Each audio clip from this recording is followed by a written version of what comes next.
Greetings, everyone. Pete Pardo here from Sea of Tranquility. Welcome to pick number 28 of my favorite debut albums of all time. The top debut albums. A lot of great ones. A lot of great ones. Bands, artists who came out with that first record and boom, just knocked it out of the park. But a lot of bands we know and love.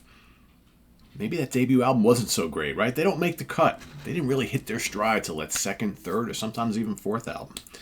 So we're just looking at those debuts that are ultra, ultra special. Like I mentioned, there's so many great ones, so many that kind of won't make my list, and it pains me to do so. But it is what it is, right?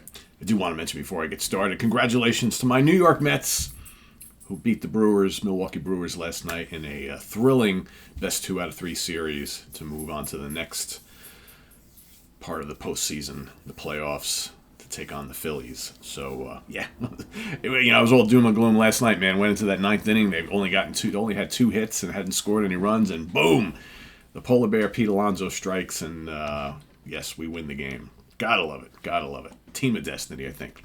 Let's keep our fingers crossed. Let's go Mets, because it's been too long. 1986 was a long time ago. Shit, I was in college when they last won a World Series. I'll never forget that week, but I want another one before I, leave this world, right? So come on, Mets, let's do it. Anyway, let's talk about our pick for today. So this particular debut album was released September 12th, 1980. Recorded at Ridge Farm Studio in Rusper in England. Rusper, however the hell you say that. Produced by the band themselves, along with a little bit of help from Max Norman for Jet Records. Of course, you know what I'm talking about. As soon as I mention Max Norman's name, you have to know. It's Blizzard of Oz by Ozzy Osbourne and his band. Of course, his debut album after leaving Black Sabbath with his brand new band, ready to take on the world. And what a return this was, right? What a return. Of course, that the guys he assembled to be part of the band. So, of course, Ozzy Osbourne on lead and backing vocals. Randy Rhoads, a pretty unknown guitar player. He played for this little band called Quiet Riot, who really weren't generating much interest anywhere other than maybe Japan at the time. So he kind of plucked Randy from Quiet Riot. Bob Daisley on bass backing vocals. Bob Daisley, of course, with Rainbow and Widowmaker and other projects and bands during the 70s. Lee Kerslake on drums and percussion. Of course, formerly of Uriah Heep, and would go to Uriah Heep again after this. And not officially part of the band, but helping out in the studio, Don Airey on keyboards. Right? Very cool. I always kind of wish they made Don like a permanent part of the band. Although, when you really think about it, you listen to the music on, especially these first 2 albums, this and Diary of a Madman, keyboards used very, very sparingly. So Don comes in and adds his keys to the 2 or 3 songs on the album that he's needed, but not really probably necessary to be a part of the band, certainly not on a live front and going forward, but his contributions nevertheless are well done. So yeah, and so that's the lineup as far as the songs. So I think I've told this story a million times, and we just talked about this album extensively on Mark Popoff and I guested on Guitar Hack a week or 2 ago, talking about this album versus Diary and kind of comparing them and dissecting them.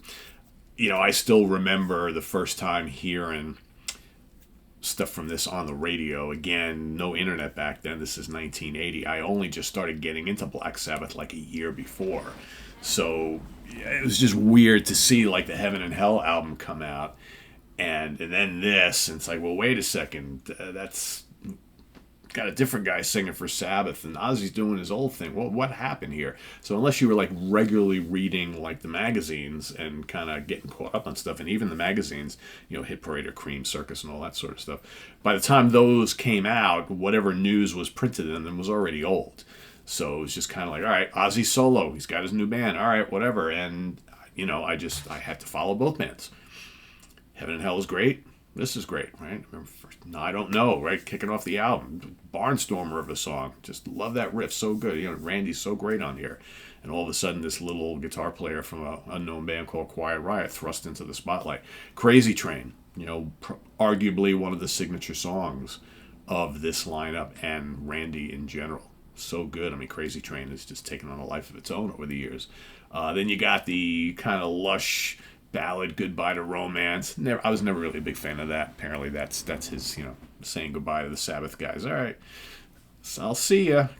Thanks for all the memories, right? All right. The little guitar piece D from Randy, and then of course the Barnstorm and Suicide Solution, which that song would get brought up years later with the whole PMRC thing, right? And people and families trying to sue heavy metal musicians for lyrics in songs that could turn their children to do bad things or to commit suicide or whatnot, right? So, yeah, whatever. Mr. Crowley, another one of the signature tracks from this lineup of the band. Mr. Crowley's so creepy. Great keyboards from Don Airey in that. No Bone Movies up next. I was never a huge fan of No Bone Movies. To me, that's just kind of like a rehashing of Rock and Roll Doctor from the Black Sabbath Technical Ecstasy album. It's good for what it is, kind of more like a boogie type of thing. Revelation Mother Earth is terrific, great vocal from Ozzy on that. And of course, then you got the Barn Burner to close out the album, Steal Away the Night. Fast and Furious, lots of great riffing from Randy on that, great solo. So, all in all, just under 40 minutes long, kick-ass album. I think the next one is even better. But as the debuts go, this is absolutely cool. Love the cover, right? Always love the cover.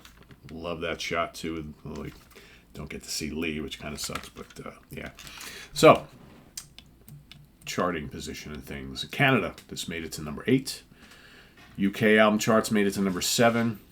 And the US Billboard charts made it to number 21. Surprised this did not chart in Japan, right? Most metal acts did really, really well in Japan, but I think that probably heavy metal culture in popular music probably coming a few years later. I think, by like 82, 83, certainly 84 and onwards, you have a lot of these bands doing great in Japan, but maybe 1980, a little early for that, right? So, certifications. Australia, this made it to gold, 35,000 units sold. Canada, platinum, 100,000 units sold. UK, silver, 60,000. The re-release in the UK made it to silver also, another 60,000 units sold. And in the United States, this ultimately went 5 times platinum, 5 million copies sold and counting. That's pretty hefty. Black Sabbath themselves didn't quite do that with Heaven and Hell. So, Ozzy obviously captured the public's eye in a big way with his new solo band. So the singles released here: Crazy Train, August 29th, 1980, prior to the album coming out. And Mr. Crowley came out in early 1981. It's the second single released. And, before you know it, Diary of a Madman is out. And before you know it, Randy's gone. Right? But thankfully, I was able to see this version of the band live, which was really, really cool. It was the first concert I ever saw at the Mid-Hudson Civic Center in Poughkeepsie, New York. Motorhead opening up for, of course, Motorhead on their Ace of Spades tour, opening up for Ozzy Osbourne, and I was, I think, like 8th row or something like that, and I remember just staring up at this Randy Rhoads kid, right? He was so small and diminutive, and he had that wild polka dot flying V. He played the white Gibson Les Paul that night as well, the custom, and just thinking, wow, how cool is this? But it was just so long ago. So long ago, approaching like 45 years ago.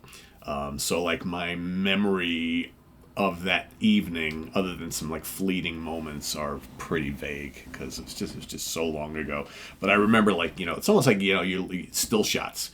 You remember like still shots, but like I don't remember like Ozzy much from that show at all. I remember Lemmy, because we were right in front of Lemmy. Lemmy sitting there with the Rickenbacker bass with the microphone coming down. I remember how ridiculously loud they were, and I didn't know any of their music, but I was like, holy cow, these guys are loud and brash and whatnot. And I remember Randy. But again, I don't remember like songs. I could probably go and look at the set list. I do remember they played some Black Sabbath, but I don't remember paying much attention to Lee or to Bob. And like I said, I barely remember like Ozzy. I don't have any still like images of seeing Ozzy up on stage, but I do remember Randy. I'm sure I wasn't just stuck staring at Randy all night, right? But that's just kind of all I remember. I remember like almost my parents dropped my buddy Tim and I off at the Civic Center, before the show, and I remember like they go driving away, And we realized we left the tickets on the seat in the car. So like we're running down the street after the car. Thankfully, my dad stopped at a red light around the corner, and that's where we caught up with him. And we're like knocking on the windows, like the tickets. It's like, so it could have been a disaster, right? But and I think if I remember correctly, we stood up on the seats like for the entire show. Right, because everybody, the floor were all seats, and everybody just hopped up on the chairs and just stood up the whole show. So that's kind of like all I remember, which, the memory after 45 years, it starts to go on you, right? But again, I have those like kind of like fleeting images. That's about it. So maybe someday it'll resurface that someone actually took a video of that performance. Yeah, at this point, probably not. So anyway, that's my pick today, Blizzard of Oz by Ozzy Osbourne and company. Let us know what you think of this fantastic debut down in the comments below, as well as your pick for today, and we'll see you tomorrow for another one. Until then, visit us on the web at www.seatranquility.org. We're on Facebook, we're on YouTube, all together all the damn time. Please subscribe if you haven't already, and click on that notification bell so you get alert of all of our content as a post. And please do hit the like button before you leave. Also down below, we got the links to our Ko-Fi page for channel donations, our merch page, our Cameo page, and the Sea of Tranquility Join Now membership options. Thanks again for all your contributions there, folks. Greatly appreciated. And we'll see you soon here with more stuff.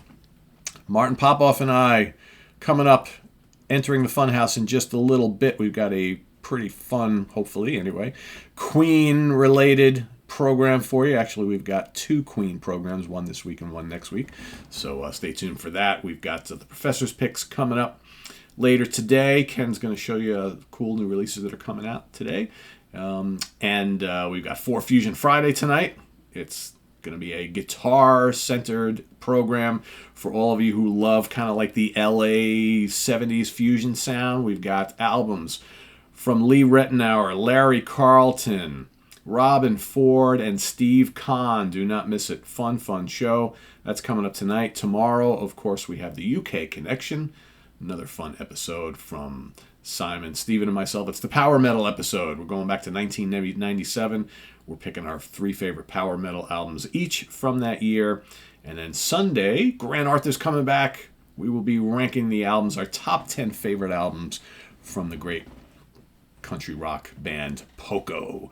Right, of course, a band that spawned a lot of very, very famous musicians: Richie Furry, Timothy B. Schmidt, Jim Messina, and others, right? We went on to do other things. So yeah, Poco coming up on Sunday. Till then, I am Pete Pardo. Thanks for watching, everybody. See you soon. Bye-bye.